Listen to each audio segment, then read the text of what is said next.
예수를 믿는 우리 부모님들의 관심사 가운데 하나는 우리 자녀들에게 정말 하나님의 복이 임하는 일일 것입니다. 자녀가 복받기 원하지 않는 부모는 없죠. 어떻게 하면 내 자녀가 복을 받을까? 어떻게 하면 내 자녀가 잘 될까? 이것이 모든 부모들의 관심사일 것입니다. 이건 어떻게 보면 모든 부모들의 본성과도 같죠. 특별히 한국 부모들의 자녀 교육열은 세계적으로 유명합니다. 왜 그렇게 자녀 교육에 열을 올립니까? 그것은 자녀가 잘 되고 성공하는 방법이 그것이라고 믿기 때문이죠. 그런데 여러분, 복은 하나님이 주시는 것입니다. 적어도 예수를 믿는 부모님들은 이 믿음만큼은 흔들리시면 안 돼요. 여러분, 복은 하나님이 주십니다. 내가 수고하고 노력해서 우리 자녀들이 복 받는 게 아니라는 거예요. 우리가 예수를 믿게 되면 하나님으로부터 받게 되는 놀라운 복들이 있습니다. 그런데 오늘 본문에 보면 그 수많은 복들 가운데 하나의 복을 소개해 주고 있는데, 그게 뭐냐면 우리 가문과 자손들에게 천대에 이르도록 하나님께서 은혜를 주시겠다고 하셨다는 거예요.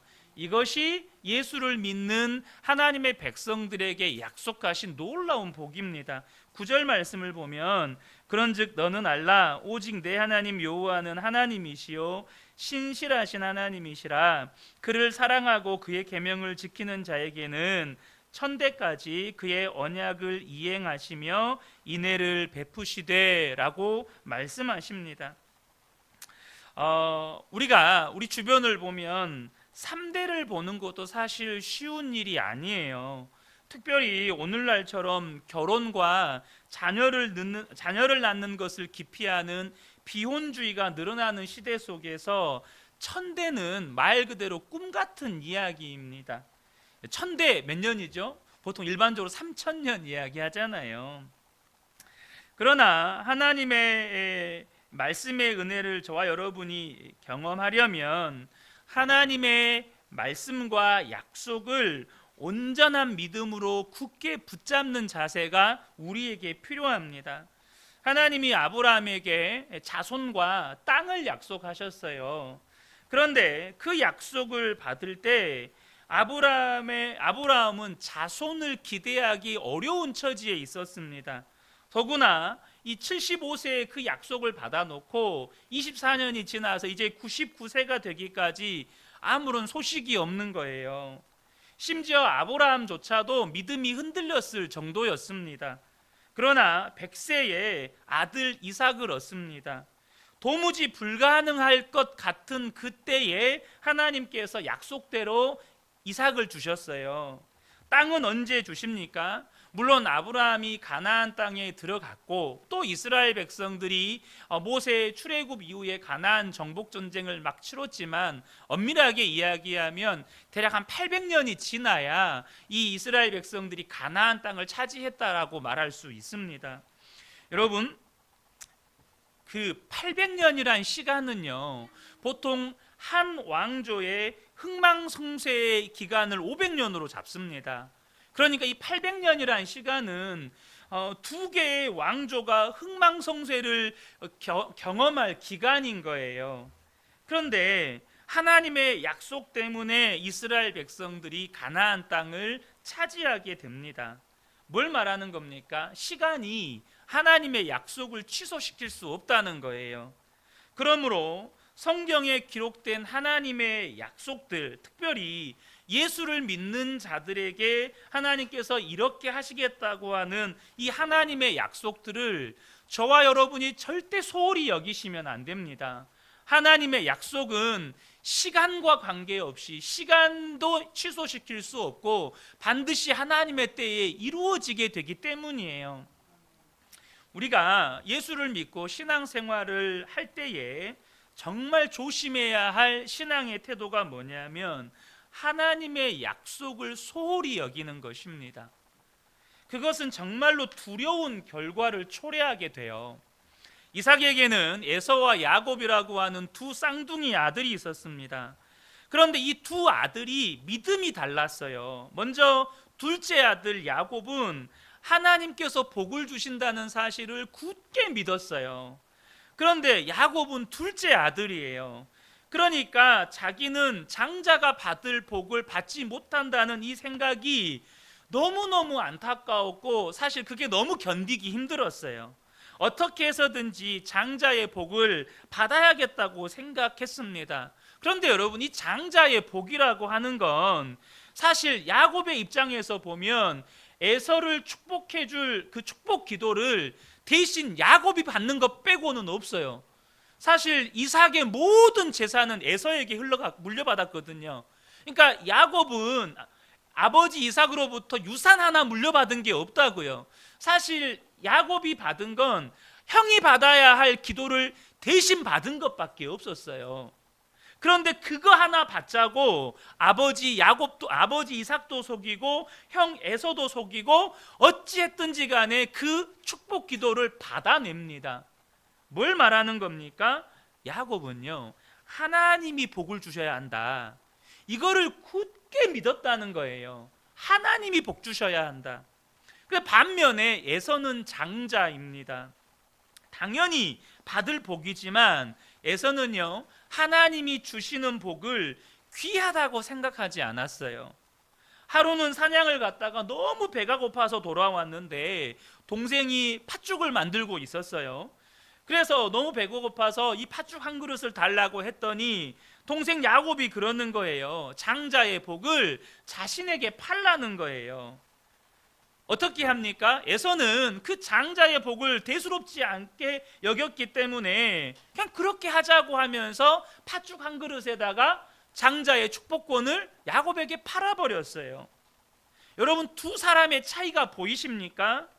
하나님의 복이 정말로 귀하다고 여기는 사람과 별로 대수롭지 않다고 여기는 사람은 뚜렷하게 믿음이 달라요.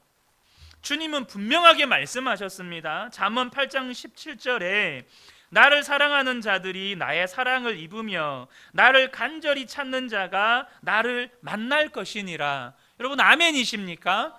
여러분, 왜 성도들마다 받는 은혜의 깊이와 정도가 다를까요? 똑같은 예배 현장에서 똑같은 예배를 드리고 똑같은 말씀을 듣고 똑같은 찬양을 불러요. 근데 왜 똑같은 자리에 앉아 있는데 사람들마다 받는 은혜의 깊이와 정도가 다르냐고요? 이유는 뭡니까? 은혜에 대한 갈급함의 차이입니다. 하나님께서 내게 부어주실 은혜를 내가 얼마나 귀하게 여기느냐의 차이라는 거예요. 왜 다윗이 그렇게 놀라운 하나님의 은혜를 경험했습니까? 시편 27편 4절에 보면 내가 여호와께 바라는 한 가지 일, 그것을 구하리니 곧 내가 내 평생에 여호와의 집에 살면서 여호와의 아름다움을 바라보며 그의 성전에서 사모하는 그것이라. 여러분, 다윗은 왕입니다. 왕이 해야 될 일이 얼마나 많아요. 여러분, 그러니까 왕으로서 소원을 가질 수 있겠죠. 나라가 더 부국강병해서 주변 모든 민족들로부터, 주변 모든 민족들을 정복하고 강력한 나라, 강력한 제국을 세우는 거, 어쩌면 왕의 가장 강한 소원 아니겠어요? 그런데 다윗의 평생에 한 가지 소원이 있었어요. 그게 무엇이었습니까? 그는 평생에 주님 바라보면서 주님 사모하며 사는 것이 그가 구했던 평생의 한 가지 소원이었어요. 다윗이 왜 그렇게 위대한 삶을 살았냐고요? 다윗이 왜 그렇게 위대한 은혜를 누렸냐고요? 여러분, 소원이 달랐어요. 우리의 소원과 다윗의 소원이 차원이 달랐어요. 다윗의 소원은 하나님 사랑하며 사는 게 소원이었어요. 여러분, 하나님의 복을 대수롭지 않게 여겼던 에서는 그 복을 다 잃고 이제는 후에 이방 족속인 에돔 족속의 조상이 되어버립니다. 분명히 믿음의 조상의 아들로 태어났어요. 아브람과 이삭과 야곱, 믿음의 족장들이라고 이야기하잖아요. 아버지가 믿음의 조상이에요. 믿음의 족장이에요. 그 아들로 태어났지만 그 아들이었던 에서는 결국 이방 족속의 조상으로 전락해버려요. 뭐 때문에요? 하나님의 복을, 하나님이 주시는 복을 대수롭게 여기지 않았어요. 하찮게 여겼다고요. 당장 자신의 배고픔을 해결하는 것보다 가치 없는 것으로 여겼어요. 이 땅에서 잘 먹고 잘 사는 것보다 가치 없는 것으로 여겼다고요. 그래서 성경이 우리에게 간곡하게 부탁하는 게 뭡니까? 에서처럼 되지 말라는 거예요. 에서처럼 살지 말라는 거예요. 히브리서 12장 16절에 음행하는 자와 혹 한 그릇 음식을 위하여 장자의 명분을 판 에서와 같이 망령된 자가 없도록 살피라. 여러분, 하나님께서 우리에게 주시는 복을 팥죽 한 그릇보다 하찮게 여기는 거, 이 자리에 앉아서 하나님께 예배드리는 거, 하나님의 말씀을 들을 수 있는 거, 하나님 앞에 나아가 기도할 수 있는 거, 내가 하나님의 자녀가 된 거, 이 놀라운 복을 이 땅에서 잘 먹고 잘 살고 성공하는 것보다 하찮게 여기는 자들을 향하여서 성경이 뭐라고 말해요? 망령된 자다, 이렇게 말씀하시는 거예요. 지금 여기 있는 우리 미래 세대들 아마 전부 다가 다 모태신앙일 거죠. 모태신앙일 거예요. 그런데 우리 미래 세대들 대부분은 내가 모태신앙으로 태어난 것이 얼마나 귀한 복인지 대부분 모를 거예요. 우리 미래 세대들 중에는 어쩌면 주일 아침마다 부모님 따라 교회 나오는 것 귀찮게 생각하고, 이 예배팀 섬기는 거 귀찮다고 생각하고, 또 에서처럼 별거 아니라고, 뭐 그거 별거 아니지, 이렇게 생각하는 친구들이 있을란가 모르겠어요. 여러분, 그 사람이 에서 같은 사람이에요. 예배 드리는 거 귀찮아하는 거, 이 자리에 나와서 하나님 말씀 듣는 걸 귀찮아하는 거. 여러분, 자기에게 주어진 하나님의 말할 수 없는 복을 스스로 믿지 않으니 대수롭지 않게 여기는 거죠. 저는 믿지 않는 집안의 종갓집 장손으로 태어났어요. 반면에 외가는 믿는 가정이었습니다. 이제 저희 어머니가 믿지 않는 집안에 시집을 와서 저희 집안에서 보면 제가 믿음의 첫 열매이죠. 저는 이 믿음의 첫 열매들이 믿음 위에 바로 서기까지 얼마나 처절한 영적인 싸움과 믿음의 싸움을 해야 하는지를 잘 압니다. 그래서 저는 교회에 이렇게 신앙생활하면서 믿음의 가정에서 태어난 친구들, 이런 친구들을 한때 정말 부러워했던 적이 있었어요. 너무너무 부럽더라고요. 부모님이 믿음의 선한 싸움을 싸워주니까 그들은 싸우지 않아도 되는 것들, 그들이 굳이 싸우지 않아도 되는 것들은 안 해도 되더라고요. 그게 너무너무 부러웠습니다. 아마 우리 성도님들 중에도 믿음의 첫 열매들이 계시는지 모르겠어요. 그런데 여러분, 그분들을 통해서 우리 자녀들이 믿음의 가정에서 태어나는 거예요. 여러분, 이게 놀라운 복입니다. 우리가 예수님을 믿게 되면 하나님의 자녀가 돼요. 그리고 우리 자녀들은 정말 말할 수 없는 복을 받게 된 거예요. 오늘 본문의 말씀에 하나님께서 천대까지 언약을 지키시고 인애를 베푸시겠다고 약속해 주셨어요. 그런데 문제는 뭐냐 하면, 많은 우리 부모님들에게 자녀들에 대한 믿음이 없어요. 내가 볼 때, 우리 부모 눈에 볼 때 내 자녀가 별로 잘난 것도 없고 공부를 그리 썩 잘하는 것도 아니고 별로 재능도 없는 것 같고, 그러니까 자녀들에게 실망하고 좌절하고 기대가 없죠. 그래서 이 아이들이 나중에 제대로 뭐 하나 할 수가 있을까, 정말 제대로 먹고 살기나 할까, 우리 부모님들 안에 근심 걱정이죠. 근데요, 이것도 믿음이라는 사실을 아셔야 합니다. 그렇게 믿는 거예요. 부모들이 내 자녀가 지금 별 볼 일 없으니까, 공부도 썩 잘 못해, 뭔가 재능도 없어 보여, 뭐 잘하는 것도 뭐 없어 보여, 그러니까 이 아이의 인생이 진짜 걱정 근심이 되는 거예요. 그게 믿음이라고요. 그게 부모의 믿음인 거예요. 여러분, 우리는요 상황과 형편을 믿지 않아요. 우리는 하나님의 말씀을 믿습니다. 여러분, 하나님은 하나님을 믿는 자들에게 천대에 이르기까지 은혜를 주시겠다고 말씀해 주셨어요. 그러면 여러분, 저와 여러분이 이 약속의 말씀을 믿는다면 자녀들에게 어떻게 말해줘야 돼요? 너 커서 뭐가 되려고 그러냐? 너 나중에 뭐 해먹고 살려고 그렇게 공부를 안 하냐? 너 게임만 해가지고 네 나중에 뭐 프로게이머 될래? 맨날 하는 말들이 이런 말들이면 그게 뭐죠? 내 믿음대로 하는 말이에요. 그런데 정말로 하나님을 믿는 자들에게 천대까지 하나님께서 은혜를 베푸시겠다고 약속하신 그 말씀을 믿는다면 너는 진짜 수지 맞은 거야. 너는 진짜 천대까지 복 받을 놈이야. 그렇게 말을 해줘야죠. 부모가 먼저 믿음을 가지고 자녀들에게 말해줄 수 있어야 한다는 겁니다. 도대체 너 뭐 하려고 지금 이렇게 하고 있냐? 이 말이 아니라, 어느 목사님 이야기입니다. 자기가 어렸을 때 부모님이 3일 동안 기도원을 다녀오셨대요. 근데 3일 동안 얼마나 은혜를 받으셨는지 얼굴빛이 다르더라는 거예요. 얼굴빛이. 그런데 이제 은혜 받고 오신 어머니가 아들에게 해준 이야기가, 야, 예수님이 너를 정말 사랑하시더라. 예수님이 너를 목마 태워주고 계시더라. 이렇게 말을 해줬다는 거예요. 그런데 이 목사님이 어릴 때 어머니로부터 들은 말이지만 또 우리가 좀 막말로 신학적으로 좀 본다면 약간 신비적인 경향이 있는, 신비주의적인 경향이 있는 그런 표현이지만, 그 목사님은 그 어렸을 때 어머니가 해준 말을 평생에 잊을 수가 없다는 거예요. 목회를 해오면서 너무나 많은 고비들이 있었지만 그때마다 예수님이 나를 목마 태워주고 계신다, 예수님이 나를 붙들어주고 계신다, 그 말씀 하나 붙잡고 어디로 가야 할지, 무엇을 결정해야 할지 그렇게 선택하고 살았다는 거예요. 여러분, 우리 부모님들이 우리 자녀들에게 그런 믿음을 심어주셔야 돼요.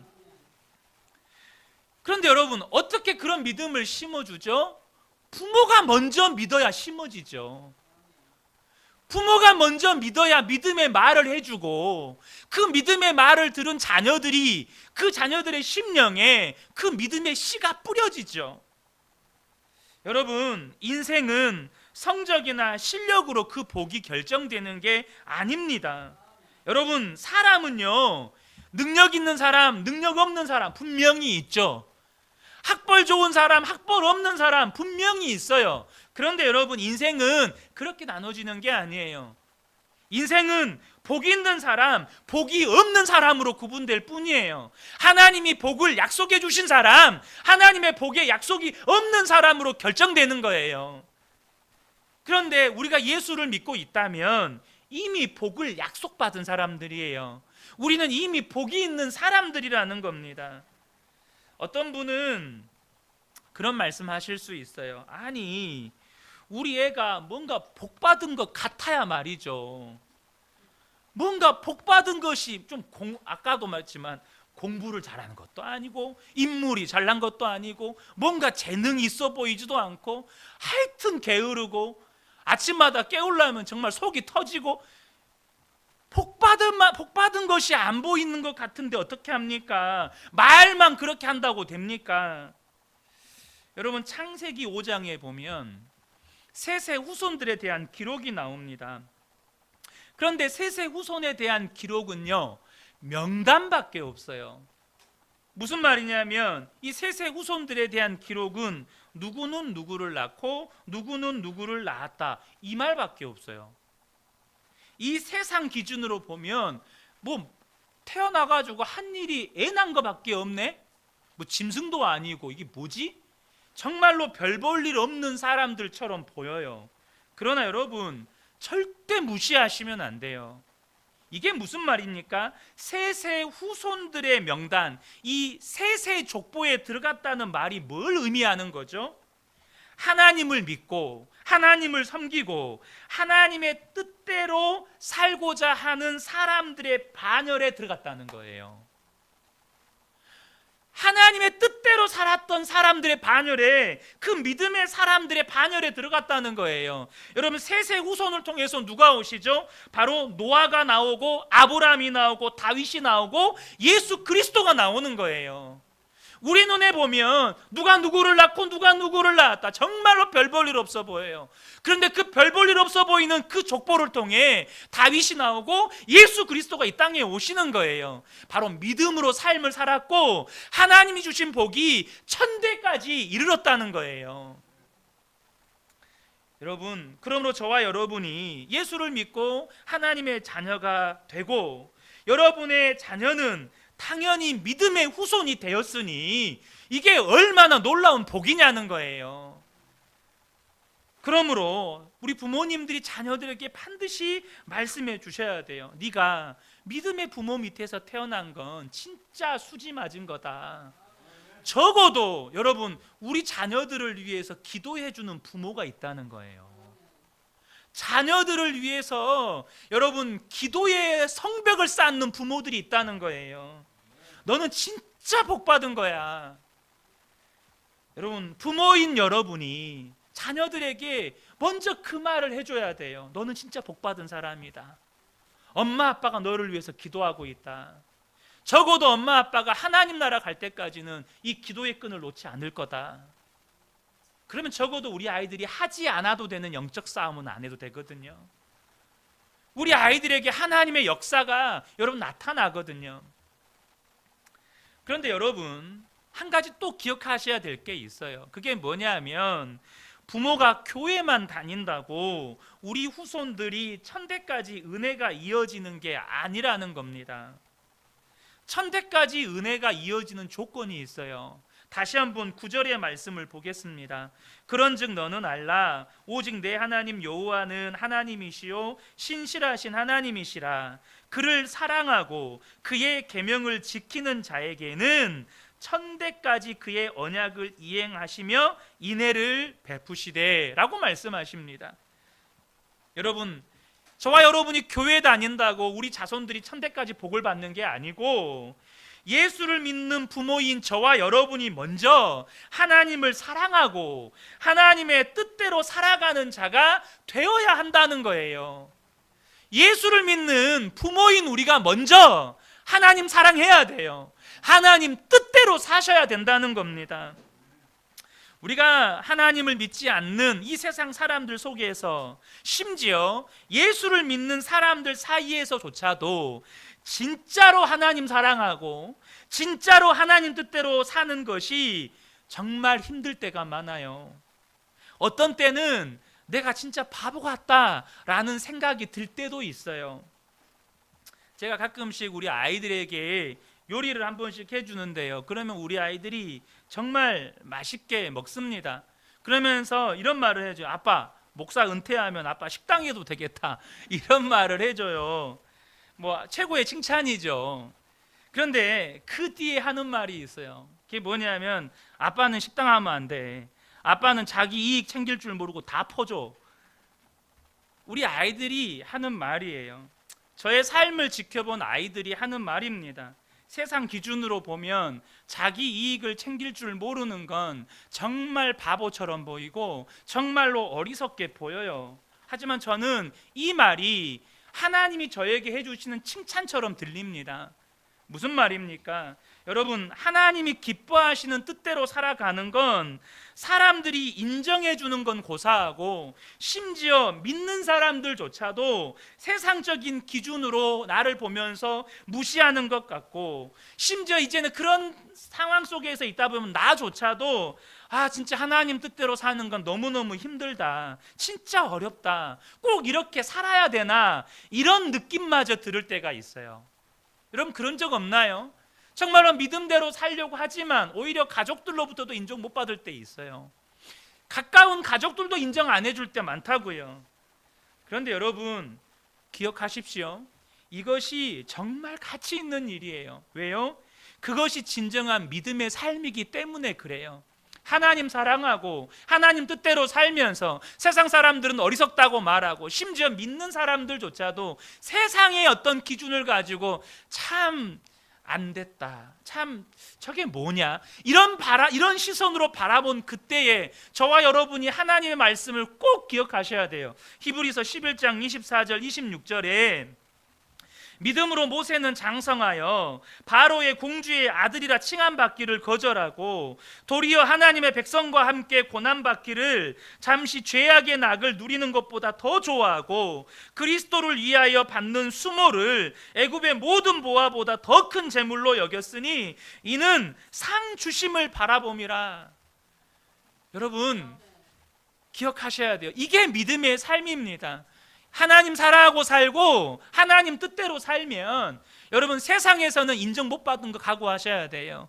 세상에서는 어리석다라고 조롱받는 거 각오하셔야 합니다. 심지어 믿는 사람들조차도 여러분 얼마나 모세를 대적했어요. 같은 하나님의 백성인데도 얼마나 모세를 대적했냐고요.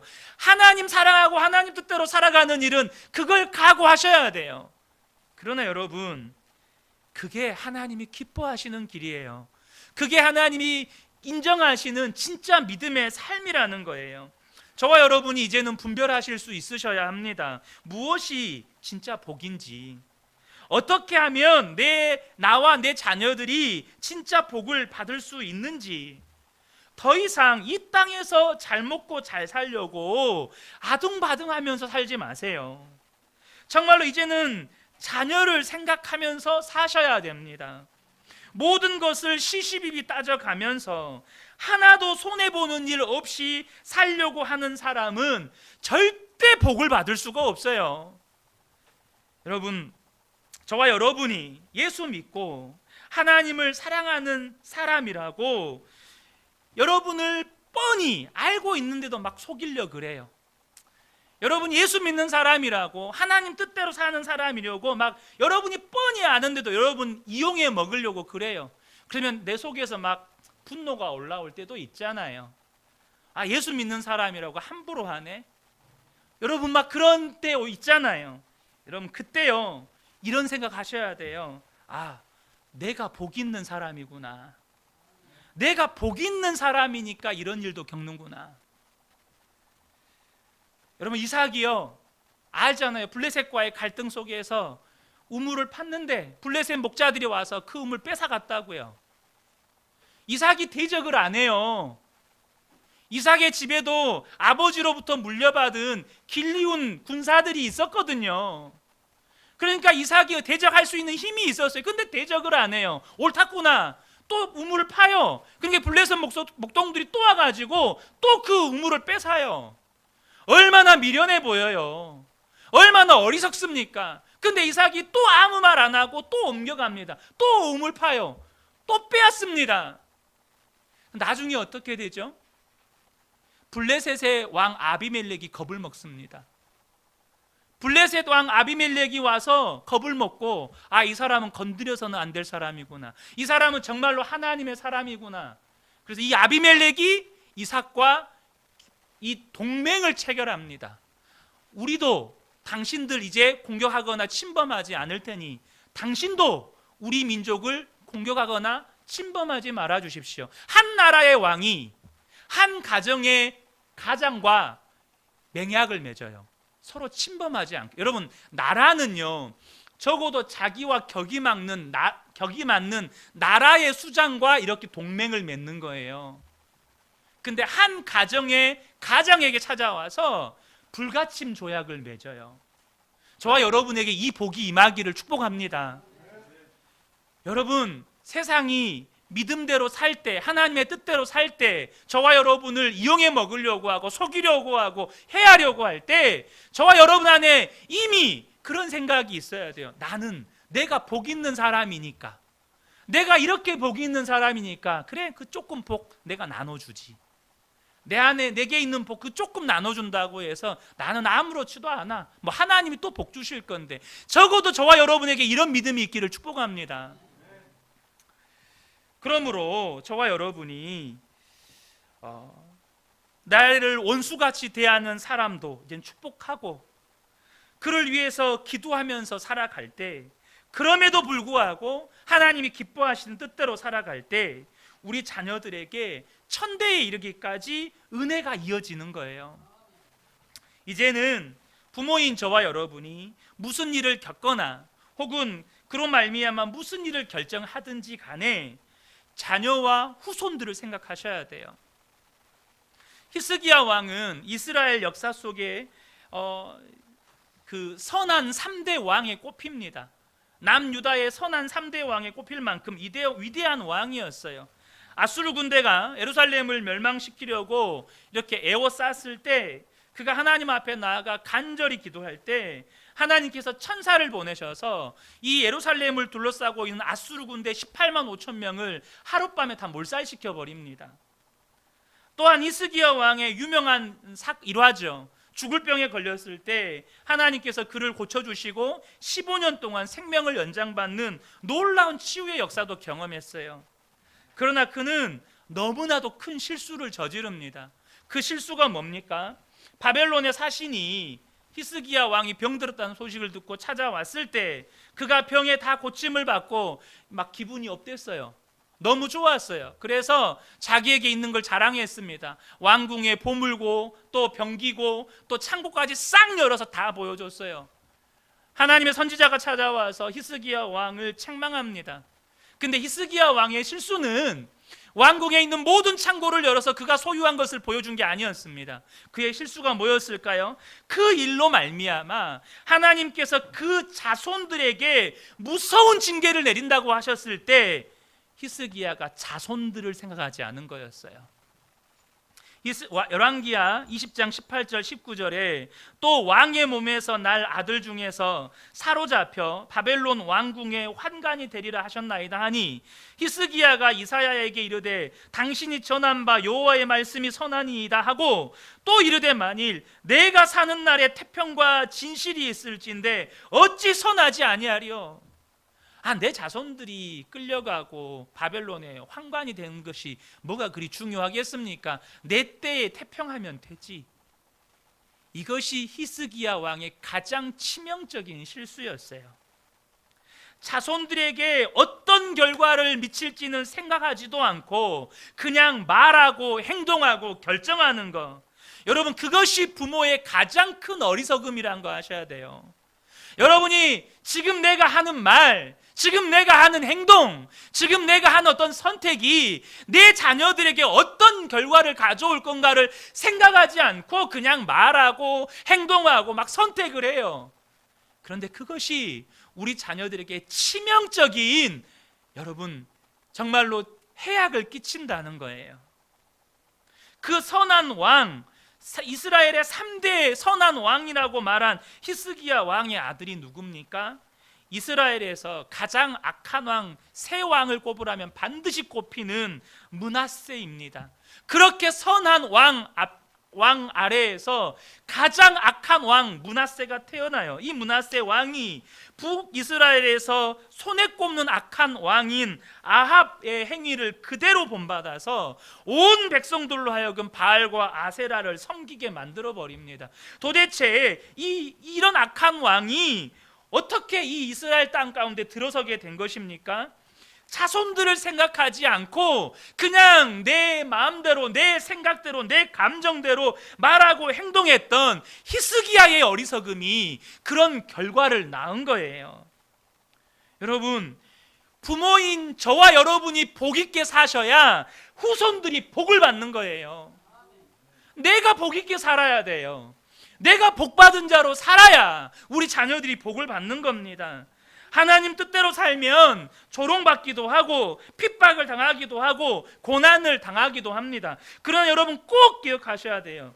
그래서 저와 여러분이 하나님의 뜻대로 살았기 때문에, 하나님 뜻대로 살다가 조롱당하기도 하고 고난당하기도 하고 그렇게 살았기 때문에 우리 자녀들이 천대에 이르도록 은혜를 받는 거예요. 그러므로 저와 여러분이 하나님의 뜻대로 사는 거, 하나님 사랑하며 사는 거, 그것이 우리 자녀들의 심령에, 우리 자녀들의 삶에 복의 씨를 심는 일이라는 걸 아셔야 돼요. 살다 보면 자기도 자기가 이해가 안 될 때가 있어요. 나는 왜 자꾸 이런 생각을 하게 될까? 나는 왜 자꾸 이런 말과 행동을 하게 될까? 그렇게 하지 말아야지 하면서도 자꾸 그렇게 되는 일들이 종종 일어납니다. 그것은 어렸을 때 성장 과정에서 부모나 주변 환경으로부터 받은 영향 때문에 성인이 되어서도 그렇게 사는 거예요. 예를 들면 어렸을 때 아버지가 그렇게 자녀들에게 폭력을 휘둘렀어요. 그러면 자기도 안 그래야지 하면서도 성장하면 그렇게 폭력을 휘두르는 경우가 있어요. 똑같은 일을 겪었지만 전혀 폭력을 휘두르지 않는 사람들도 있습니다. 근데 그 사람들은 어떻게 할까요?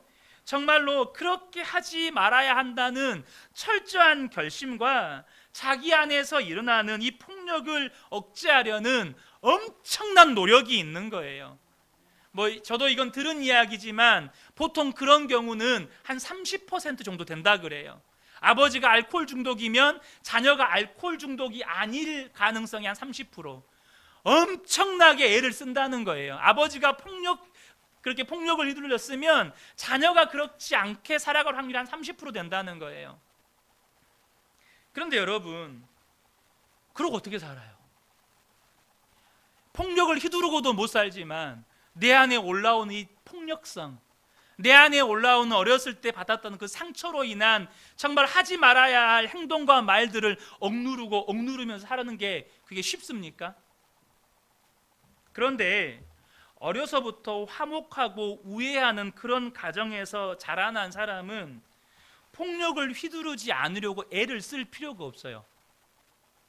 술을 안 마시려고 애를 안 써도 돼요.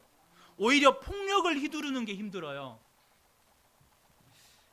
뭘 말하는 거죠? 가정이 복을 받는 가정의 분위기를 만드는 것이 그렇게 중요하다는 거예요. 가정이 정말로 하나님의 은혜가 넘치는 가정을 만드는 일이 그렇게 중요하다는 거예요. 영국 대형 박물관에 가면 딱딱한 돌이 있는데요. 화석입니다, 화석. 거기에는 새 발자국이 선명하게 새겨져 있어요. 물론 우리나라에도 그런 화석들이 있는 데가 많죠. 근데 이 딱딱한 돌에 새 발자국이 새겨져 있다는 말은 무슨 말입니까? 과거 어느 순간에는 거기가 진흙이었다는 거죠. 그런데 이제는 시간이 흐르면서 그렇게 굳어져서 딱딱한 돌이 된 거예요. 여러분, 어렸을 때 우리의 마음이 그와 같습니다. 누르면 누르는 대로 눌려지고 새기면 새기는 대로 새겨지는 그런 마음. 그런데 우리가 성장한 다음에 어떻게 되죠? 그렇게 눌러진 대로 새겨진 대로 그렇게 굳어지는 거예요. 우리가 성장한 다음에 받는 마음의 상처도 치유하는 일은 쉽지 않지만 어릴 때 받은 상처는 평생의 성격이나 이 인격 형성에 절대적인 영향을 끼칩니다. 사랑하고 살고 사랑을 표현하는 가정의 분위기에서 자라는 사람은요, 사랑을 표현하는 게 되게 쉬워요. 사실 저는 그렇게 사랑을 표현하는 가정에서 자라지 못했거든요. 그래서 이렇게 사랑을 표현하는 게 정말 쉽지는 않았어요.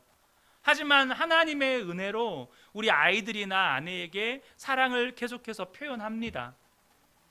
그런데 전혀 그렇지 않고 엄하고 경직된 그런 폭력적인 가정에서 자란 사람은 사랑하고 사랑을 표현하는 것이 굉장히 힘들고 어렵습니다.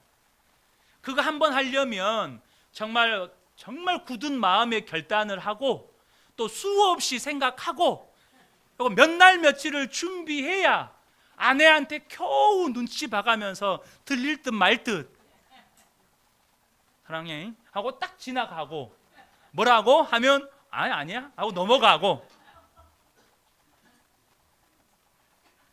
이게 다 어릴 때의 영향력이죠. 부모로 인하여 자녀에게 하나님의 은혜가 흘러간다는 건 다 알고 있고 경험하는 일입니다. 그러므로 저와 여러분의 가정의 분위기를 하나님의 은혜와 사랑으로 넘치는 분위기로 만드는 일이 너무너무 중요한 거예요. 이것은 우리 자신에게도 은혜와 복이 되지만 우리 자녀들에게 무엇과도 바꿀 수 없는 유산이에요.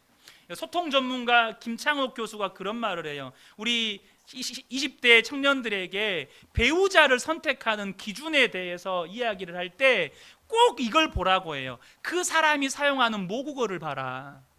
모국어가 뭐죠? 우리가 한국말을 모국어라고 말합니까? 물론 우리가 한국말을 모국어라고 말하지만 가정에서 사용하는 언어, 모국어가 아름다운 사람, 모국어가 예쁜 사람과 결혼하라는 거예요.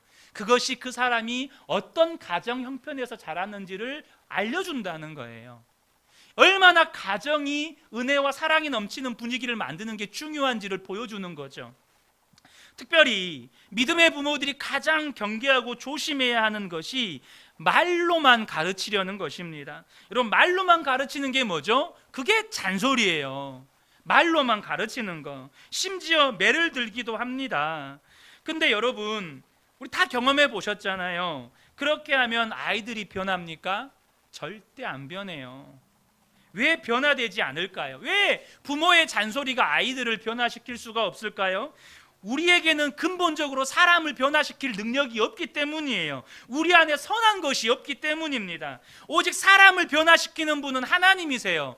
그래서 그건 주님이 하셔야 합니다. 근데 한번 생각해 보세요. 저와 여러분이요, 어떻게 변화됐죠? 생사화복을 주관하시고 온 우주 만물을 다스리시는 그 하나님께서 우리를 변화시킬 때 어떻게 하셨어요? 뭔가를 가르치셔서 혹은 뭔가를 잘못하면 매로 때리셔서 우리를 변화시키셨습니까? 여러분, 하나님은 그렇게 우리를 변화시키지 않으셨어요. 우리를 향한 십자가 사랑으로 우리를 용서하시고 기다려주셨기 때문이에요. 우리가 그 십자가 사랑을 깨달을 때까지 하나님께서 우리를 용서하시고 기다려주셨기 때문에 저와 여러분이 이 자리에 있는 겁니다. 우리 아이들도 마찬가지예요. 내가 그 하나님의 사랑으로 변화되었다면 동일한 원리와 방법으로 아이들을 대해야 된다는 거예요. 그러므로 여러분, 아이들이 뭔가를 잘못했어요. 그래서 뭔가 아이들을 가르쳐야 돼요. 근데 가르치기 전에 이거 하나는 꼭 기억하세요. 내 잔소리 하나가 우리 아이의 마음에 상처를 새긴다. 이거 하나만큼은 기억하시고 말하세요. 내 잔소리 하나가 우리 아이의 마음에 상처 하나 새긴다. 이런 고민이 있는 분들이 있죠. 저는 이미 아이들에게 쓴뿌리를 너무나도 많이 남겼습니다. 아이들이 다 컸는데 이제 어떻게 해야 합니까? 여러분, 걱정하지 마세요. 지금이라도 나눈 죽고 예수로 살면 우리 자녀들은 더욱더 분명하게 예수님을 알게 돼요. 왜요? 이미 우리 자녀들은 여러분의 실체를 다 알고 있거든요. 여러분의 실체를 너무나도 잘 알고 있어요. 어려서부터 봐왔어요. 우리 엄마, 아빠는 원래 저래. 이미 다 알고 있다고요. 근데 이제는 말로만 예수를 믿는 게 아니고 정말로 나눈 죽고 예수로 살아서 저와 여러분이 그렇게 변화된 모습을 보여주면 우리 아이들이 보는 거예요. 예수님은 정말로 살아 계시는구나. 그러니 우리 아이들도 엄마, 아빠가 예수 믿는다고 해놓고 예수님은 안 보여주고 엄마, 아빠 모습만 보여주면 예수님 믿기 싫은 거예요. 천대는 고사하고 지금 당장 내 자녀가 예수님 떠나가게 생긴 거예요. 여러분, 우리 자손들이 천대까지 하나님의 은혜를 받으려면 지금 당장 내 자녀부터 예수님 똑바로 믿어야죠. 안 그렇습니까? 무슨 천대예요. 지금 당장 내 자녀가 예수님 떠나가게 생겼는데 그 일이 어떻게 가능하죠? 주님이 하셔야 돼요. 주님만 하실 수 있어요. 여러분, 이거 인정하셔야 합니다. 우리는 못해요. 자녀들 절대 못 바꿉니다. 우리 안에는 자녀를 바꿀 능력이 없어요. 그러니까 어떻게 하셔야 되죠? 바꿀 능력 없는 나는 십자가에 못 박으세요. 자녀의 삶을 변화시킬 수 없는 나는 십자가에서 죽었다고 선언하세요. 그리고 오직 내 안에 예수님만 사신다고 고백하고 또 고백하시라는 겁니다. 지금부터 나는 죽고 예수로 살면 정말로 하나님 사랑하고 하나님 뜻대로 살기로 결단하면 거기서부터 복받는 가정이 시작되는 거예요. 과거 생각하지 마세요. 내가 그렇게 못 살았던 거 여러분 돌아보지 마세요. 지금이 중요해요. 내가 이제는 정말로 하나님만 사랑하며 살리라. 하나님 뜻대로만 살리라. 정말로 죽지 않은 내 자아로 아이들 만나지 않고 정말로 아이들 어떻게 할 수 없는 나는 십자가에 못 박고 오직 예수로 살리라. 그렇게 믿음으로 결단하고 나아갈 때 그때부터 가정은 은혜와 복이 넘치는 가정으로 변화되어져 가는 겁니다. 이 아침에 함께 예배드린 우리 모든 성도님들께 이 은혜가 충만하게 임하시기를 예수님의 이름으로 축복합니다. 아멘.